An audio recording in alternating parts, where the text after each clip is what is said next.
Hey everybody, welcome back to Change Your Perspective, Change Your Awareness, Change Your Life. I'm Dr. Michelina AF, hashtag that felon doctor, here to talk to you about my journey into being the most authentic version of myself, the most raw, real, vulnerable, intimate, honest version of myself. And it was not without work, guys. It was not without work. And so the last two videos that I've put up could literally take you years. I know that. Okay, I had a very expedited process. I worked with a lot of coaches. I worked with a lot of therapists. I worked with a lot of people. I worked with a lot of myself. So I know pretty well that one of these videos could take you months, years, possibly even decades, depending on how old you are and how much you want to change. For me, change was life or death. Like, there was no staying the same. There was no option. There was no surviving in that old way. So I had to shift it. Not everybody has that same kind of fire under their ass, so I know that any of those videos could take a long time.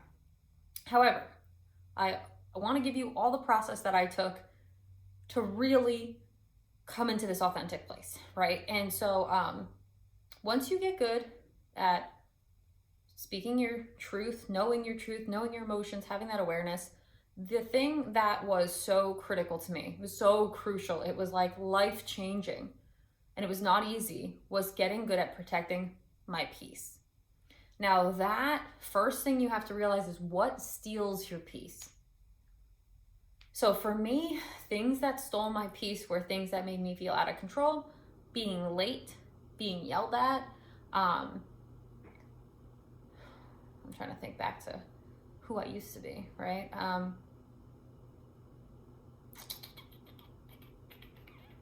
Being criticized was one. So there were things that I could identify that, like, oh, I'm not okay when this thing happens to me. What is this hair doing, guys? Come on. Oh, well. I was like, I'm not okay when this happens. Now, you have people in your life that will help you practice your peace. Practice keeping your peace or losing your peace. So identify the people. I've noticed that everybody has at least one person that they just can't keep their peace around. Everybody's got one. So when I say protect your peace, I mean I am not putting up with any behavior that threatens to steal my peace. And let me tell you what that looked like for me.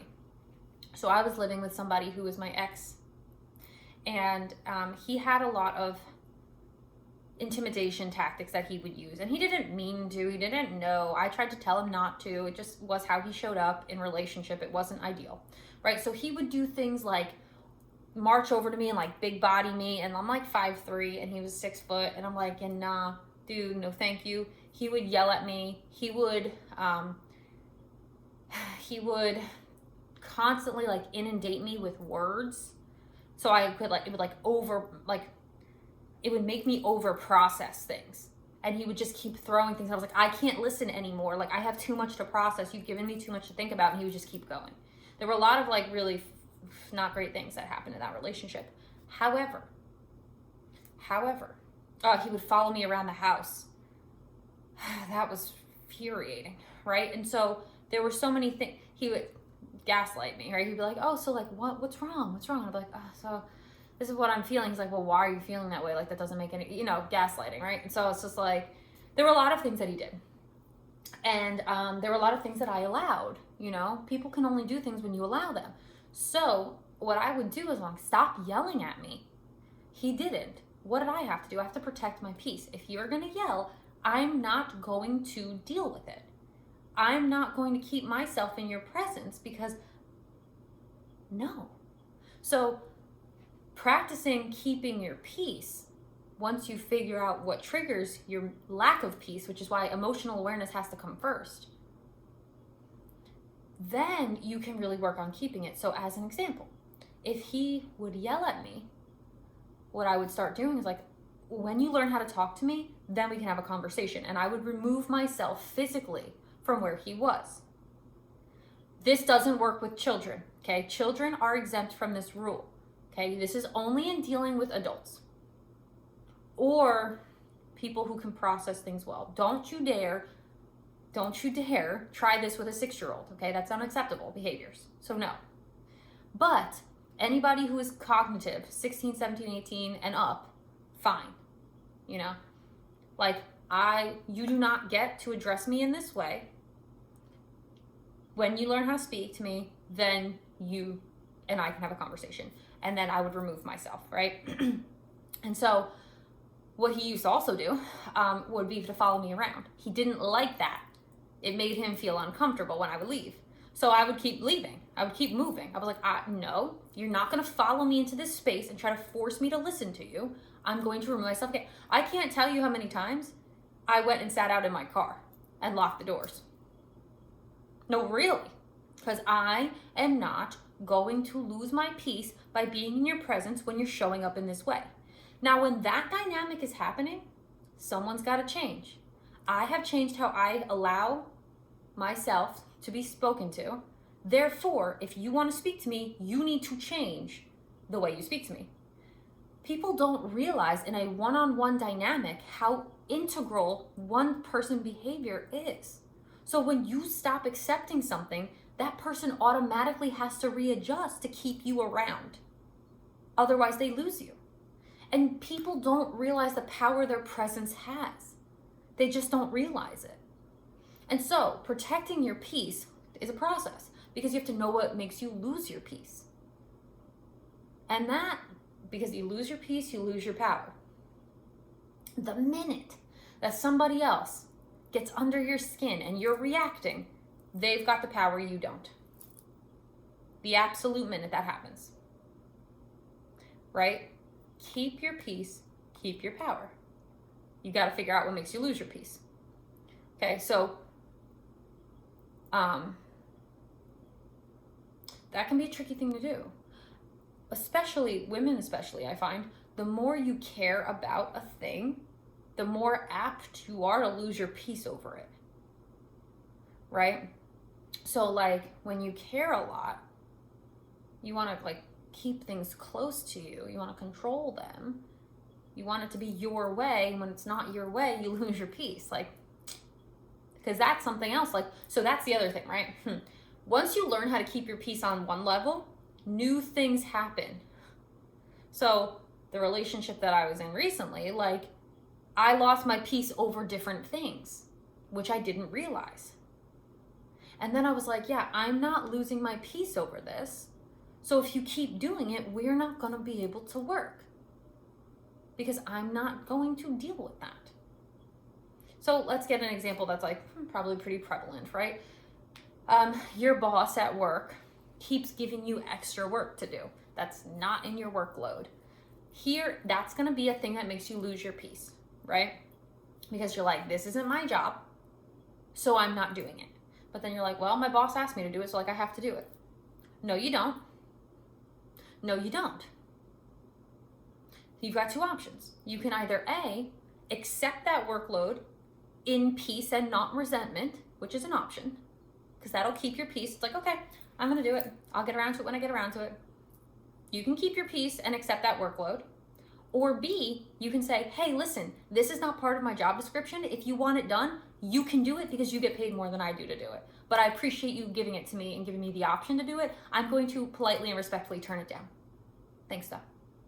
Keep your peace. Because I know taking more of that workload on me is going to make me lose my peace, and I'm not doing that. So, the reason why people lose their peace a lot of times is because they don't know their own boundaries. They don't realize, they're not emotionally aware to what is bothering them, what is causing them to have resentment, what is causing them to have frustration. So that's why yesterday's video is super important, because if you don't have emotional awareness, you aren't going to be able to set boundaries because you don't even realize you're upset. You don't realize somebody's pushing your buttons, which doesn't serve you in any way. Emotional awareness is part of self-awareness because emotions are part of the self, right? And you're like, wow, well, you make that sound so easy, Michelina. I know it's not easy. This is why we call it the work. This is why we call it work. Self-work is hard work. It's deceptively simple. It sounds really easy. Implementing it is really difficult. Why? Because you feel like you've got things to lose. Let's take the example of your boss. Well, if I tell him no, I might lose my job. Yeah, you might. Stop being afraid of loss. Well, I can't because like then what's going to happen? You will get something better put in its place. That's what happens when you lose something. People are so afraid to lose, they don't know how to stand up for themselves. Right? Stop being afraid of loss. That's a hard thing to do because we cling on to what we know. But the law of the universe is that when there's a space, it's going to get filled. So if you lose something, you give a space for something new to come in. And so if you can be in that attitude of, I'm not afraid to lose anything, you have a much easier time protecting your peace. As an example, like when I was with that person, my ex, I wasn't afraid to lose him. In fact, I'm like, listen, if you do not learn how to respect me, you're going to lose me. Sayonara, bye. That is showing up in your power. Same thing with your boss at work, right? Like, you're disrespecting my ability. If you want to keep doing that, then somebody else will pay me more. Bye. And when you know your worth, it gets very easy to protect your peace. But again, people don't show up in their power. They don't show up in their courage. They don't show up in awareness. They don't show up in their own value. They don't show up in their worth. And therefore, people get shit all over, walked all over, become doormats, are fearful, are afraid of loss, are cowardly, and are miserable. And then they wonder why. Don't wonder why. Protect your peace, protect your power. And that process, doing that process, takes work. Takes work. Takes work. And I don't want to say it's easier when the circumstances are dire, but a lot of times, if your feet are to the fire, it's an easier thing. Like, if I don't protect my peace, I'm not going to function. It's an easier thing to prioritize than like, this is okay. Like, I don't love it, but it's not awful. Like, I can get through it. Comfortability is the killer of growth. And so, that's why change is a lot of times easier when there's a lot of pain. Because it's like, I can't live like this. Right? Massive changes have to happen.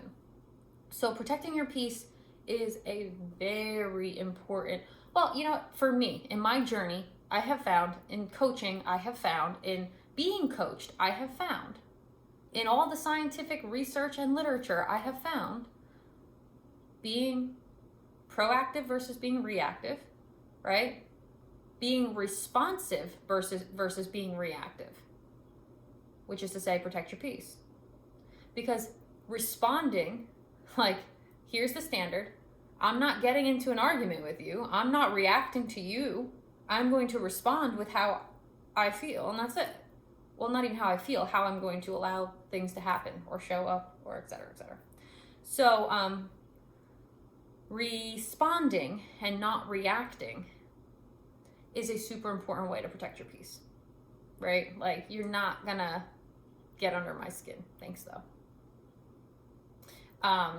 So, it is easier to practice that with not the one person who really, don't find the person, like the hardest person, the one that you care about the most, is not the place to start protecting your peace, because they have the most innate ability to get under your skin. And again, if you are a parent, you don't get to practice this with your children. You do, it's just a different methodology, okay? If you are trying to keep your peace with your children, that requires intentionality and vulnerability, right? Because kids are always going to try to push your buttons. That's what children do. And so you do not get to ignore them. You have to lean into it. So if you have a kid who's like trying to, I'll take an example of someone that I know that I've worked with. Her child was like, yeah, well, mommy's not enough for me. That, the mother, her peace was stolen in that moment because she was upset. And so she lashed out at her daughter and she was like, what do you mean mommy's not enough for you? Mommy does everything for you. And it was like, no. Like, that's not going to help her realize what's going on here. That's not vulnerable. That's defensive. That's reactive. That's not keeping your peace. Instead, it's like, why do you feel like mommy's not enough for you? Because mommy works really hard to be enough for you. Mommy works really hard to give you everything. So why would you feel that? With children, you have to lean in. Everything's a teachable moment with children. Everything's intentional where children are concerned, right? With adults, it's a little different. Okay, so children are a lot of work. More so than just keeping them alive and keeping them fed and keeping them clothed. Their emotional and mental capacities, especially from 0 to 7, are very fragile, handle with care. That's why I don't ever want to have children, because like I know the literature behind it. From 0 to 7, children are little sponges. You got to be very careful what gets kind of implanted into their subconscious. So different tactics there, but even still, protecting your peace is super, super, super important. And keeping your peace, keeping your power, being responsive and not reactive in this awareness, authenticity journey, that is like very, very important. Because if you don't keep your peace, you don't know how to get disciplined, you don't know how to be speaking your boundaries out, you don't know how to be communicative, like there's a lot of things. So peace is an important thing to prioritize. And it's a great place to start. So I hope this is helpful. Like I said, this is all stuff I have gone through, has been very productive and effective. It's stuff I always live out, I go back to. Like at this point, it's very difficult to rattle me for the most part. The only things that fundamentally rattle me now really is one person in my life, which I'm still working on because it's always something, and things that have to do with my freedom, which even that now I'm getting better at. I'm like, okay, well, if I lose my house, I lose my house. If I go to jail, I go to jail. If I, this happens and this happens, like, okay, fine. What am I gonna do about it at this point? So even that, I've gotten really good at like, it's not worth my peace. It's not worth my peace. Whatever this situation is, it's not worth my peace. It's not worth my integrity.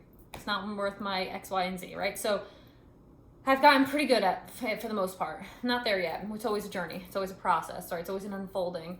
But it's certainly got to start at somewhere. The journey has to start somewhere if you want to change your life, change your perspective, change your awareness. If you want to 10x the process, if you want to speed it up, if you don't want to go at it alone, which I suggest enlisting some people to help you. I'm taking one-on-one coaching, so you can just find me in my socials and DM me, or you can go to Seasons and Signs Academy description, because that is part of why we've created a school to help 10x your process. It is better not to go at this work alone, because going at it alone is slower. You want to go fast, go by yourself. You want to go far, go with the team, okay?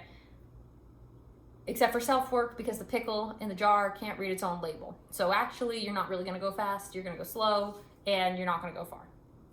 Part of why I could do such a massive amount of learning in such a little amount of time is because I had a F ton of people to help me. I had a lot. And so it takes a village. It takes a village to reparent somebody.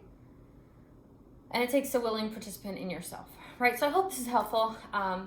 Like, comment, subscribe, hit the bell, get notified when I'm coming out with new things. Hope you're liking this series. Again, one-on-one coaching is an option, and also Seasons and Signs is a dope option you should take, because that community is worth it. And I will see you guys on the next video.